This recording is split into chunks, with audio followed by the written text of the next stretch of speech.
What's going on, guys? My name is Brad, and I'm joined with Jonathan Hawkins. He is a 1,000th realtor, top 1,000th realtor, in spite of not being in real estate for more than 4 years, raised by a single mom, being the first one to graduate college in his family. And what else? There was something else impressive in there.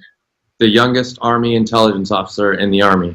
Yeah, that's pretty cool. So if you are a new realtor or if you've been in the game for a while and you want to know how do I get my next listing, what mistakes do I need to make or do I need to avoid making, this is the guy to ask because he's seen a lot of success in a few years, yet he's had no real estate background. He didn't have a silver spoon or anything like that. So Jonathan is here live from where? Huntington Beach, California? I'm in beautiful Huntington Beach. You're in, see, I'm in Miami, you're in Huntington Beach. I feel bad for everyone in between us right now. Well, we've been having some crazy rain, but so it's good to see the sun again. Okay, right And on. crazy Well, rain for us is a couple of drops of yeah, water. yeah. I was going to say it rained once. That is pretty crazy. So let's dive in real quick. Go over your background and what led you into becoming a realtor, and then we'll follow up with some mistakes that you commonly see with new realtors. Yeah, so for me, like I said, I was in the military.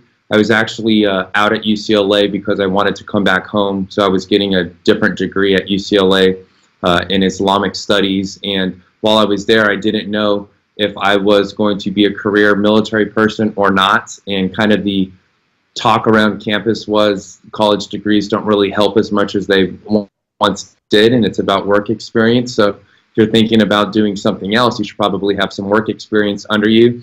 I probably landed on the scammiest post that you could think of, but it was the best blessing in disguise because I actually worked with a top 5 broker in the world, and being there in Beverly Hills and going to different celebrity houses and whatnot was my introduction into real estate. But what I saw through that is that it wasn't about all of the glitz and glamour, and it wasn't about all these crazy things that one person had to do. It really was about the basics, and that if you can just focus on providing value to people, you can make it in this business. And being there for only a few months, I quickly realized that, for somebody that's, known as the billionaire's broker, for her to tell me that, hey, it just comes down to these basic things, I thought this is not only something that I can do, but something that I was passionate about, which is helping people, and that's what got me into the real estate industry. So let's tie that into mistakes that new realtors make. And I feel like right now, especially, people see the dollars. They see the real estate numbers climbing. They know real estate is the biggest ticket item in someone's life, unless they buy a company, buy a Fortune 500 company. It's usually the house. It's like that's the bigger than the car, bigger than the motorcycle, bigger than anything else, and they're attracted to the dollar bills, and that's why so many people are flooding in. So you mentioned you saw helping people. So what mistake can someone quickly avoid if they just became a realtor and they first saw that big dollar sign? Is it too late for them? I would say that's probably the biggest mistake for most people that are entering the business is they have what I like to call commission breath, which is Okay. they say something that is going to get them a paycheck, whether it's the right thing or the wrong thing. So, they'll say whatever it is that they need to say to get that commission check, not realizing that there's probably at least one, if not 50 other realtors that are also talking to this person. And the one person that is going to tell them the truth, which the truth might be, hey, you wanted to write an offer on 123 Main Street, but I actually don't think that's a good investment for you and your family. I wouldn't recommend that. That's very hard for a new person to say to somebody because they have that client right there in front of them. They know, hey, I can get paid in, a month or so. So for somebody to not have that commission breath is very hard, but that is definitely probably the biggest mistake that I see new agents make when they enter the business. How do you, when you have bills, when you have a spouse that needs it, how do you turn that down? Because it's not like, all right, I have to have that BMW next week, but sometimes it's, I got to pay rent. I have a spouse at home. How do you balance that incredible authenticity of knowing, you know what, I got to look out for that client with, I got to take care of myself and my family.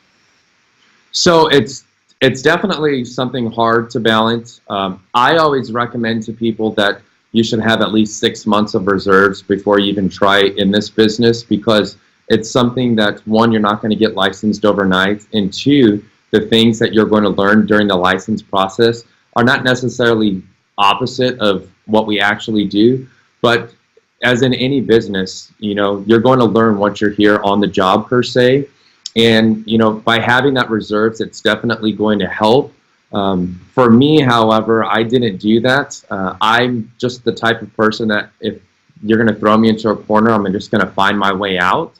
And it's not about finding your way out the wrong way. And that's something that's going to sustain you and get you over that hump. Like I was telling you, that 87% of people are in and out within 5 years, and they're not out because of, you know, they did so well. They're out because they didn't make it. And make it is, you know, sell a few houses.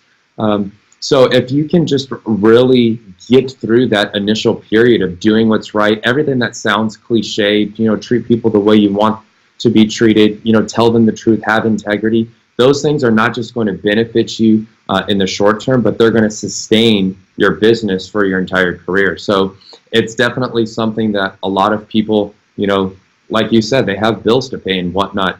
And what I'm a huge advocate on is letting people know what's going on. You know, if you're a single mom and you've got kids, you know, I'm not big on going out there and say, hey, I'm a single mom, you know, you should work with me. But I'm definitely big on, if you're following up with people and maybe somebody is giving you a call back, and it's okay for you to say, hey, you know, let me put my kid down to sleep and then I'm going to give you a call right back. They're going to appreciate that a lot more than you lied to them and say, hey, I'm actually in another appointment, I'm going to do this, I'm going to do that. And then you got kind of have that string going along of, this person is just not truthful. Here's one thing from a perspective of someone that is not a realtor. I mean, I have my license, but I don't actively do it day by day. Is I see a facade everywhere. I see the image of a realtor all over the place. And the way you're dressed right now, the way you come off is not that stereotypical, this is what I look like, this is the car I drive, hello, here's my business card with my face on it. Just everything you would expect, which makes it hard to trust, because you know there's a real person somewhere there, you just don't know who it is because you always see the same thing. Can you speak on what you like to portray in terms of when you speak to people, your authenticity, how that has worked and not worked for you? Yeah, so at the end of the day, you are who you are, you look like what you look like. And at some point, hopefully, you're going to get in front of a person. And if you're being somebody on the opposite side of the camera that's drastically different than when you meet them, that's very, Instagram, you know, quickly, Tinder, Bumble, Grindr. that's quickly going to be realized. So, you know, I'm huge on telling your story, whatever that means.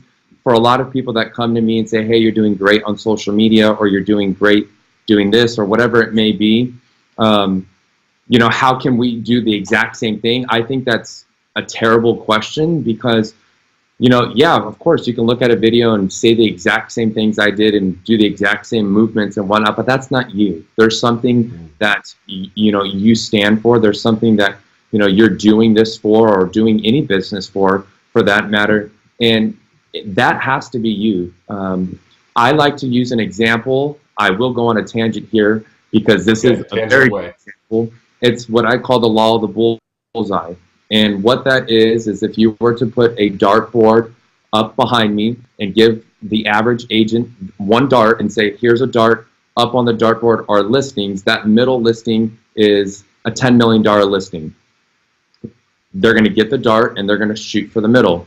If they land on the middle, they get the listing. But if I told them that middle $10 million listing is going to give you the most stress, the most anxiety, you'll probably get divorced, you become an alcoholic, and you know you're going to hate yourself, which one would you go for? The majority, unfortunately, would still go for that $10 million listing because there's a huge paycheck behind that.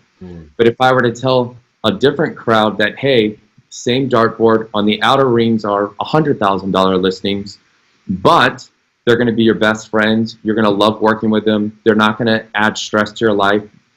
It's going to be a lifelong relationship, and that person is going to refer you somebody, and that other person is going to refer you somebody, and you're going to continue to work with people that know, like, and trust you, and you know, like, and trust them.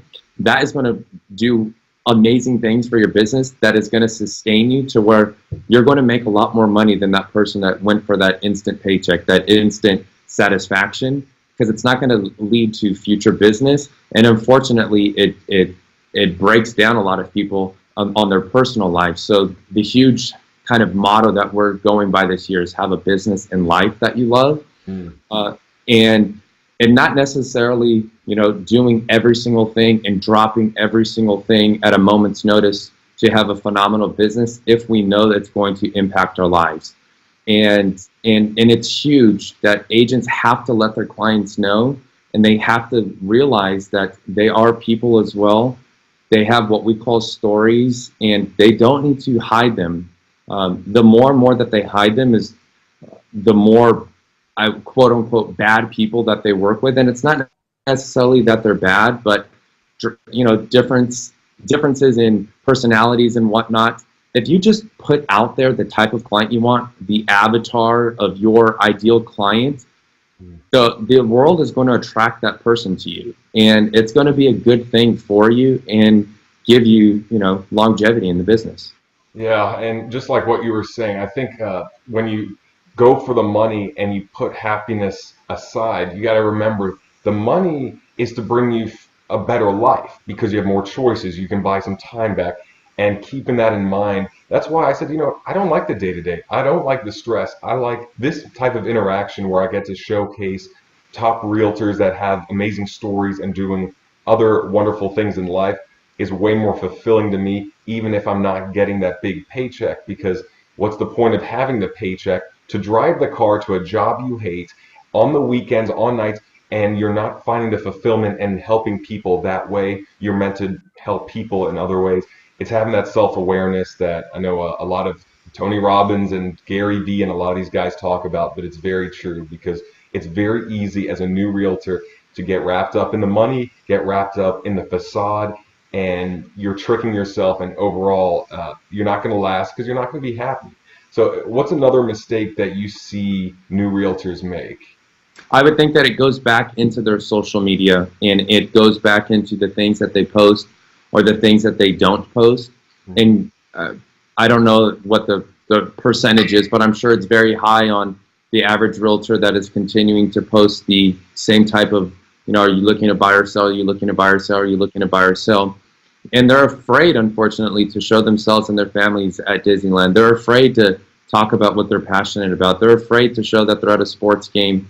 And that's just not going to work in today's society, because you're working with somebody that, like you said, is probably making the biggest investment of their lives, and they want to know that they're working with somebody that they can trust. They want to work with somebody that they can relate to. If you're just adding clip art images and Googling captions that you would never say, that is not your voice. And when you show up for that listing presentation or you're doing a buyer consultation, that person is going to quickly realize that you're not the person they thought you were, if you even got the appointment.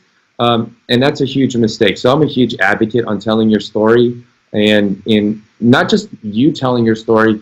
We have heard multiple times that your brand is not what you say you are. Your brand is what others say about you. And so it's very imperative that you're the same person that you would be on a Skype call, as you would be in front of somebody, as you would be, talking in front of 1,000 people. The way you dress, the way you look, the way you do anything, it's, being authentic, being original, and you have to allow that to shine through your social platforms.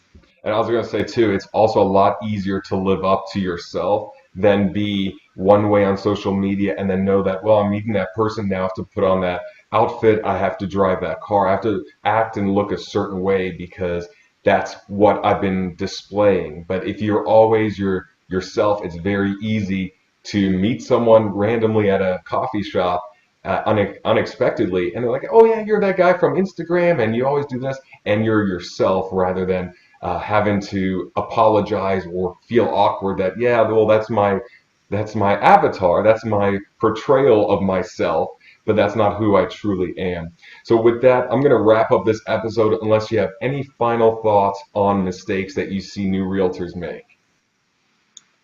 Again, I think it's just being true to yourself. We use the tagline "Who you hire truly matters." That goes across any industry, and you have to think, if you were on the other side, would you hire yourself? Mm. Could you truly say that I am the best option for this person? And if the answer is no, you're probably doing something wrong. And that usually just comes back to the fact that you've added so many things to what you should be doing that you forgot about the basics, and you forgot about what it truly means to have a relationship with somebody, and what it truly means to take care of somebody.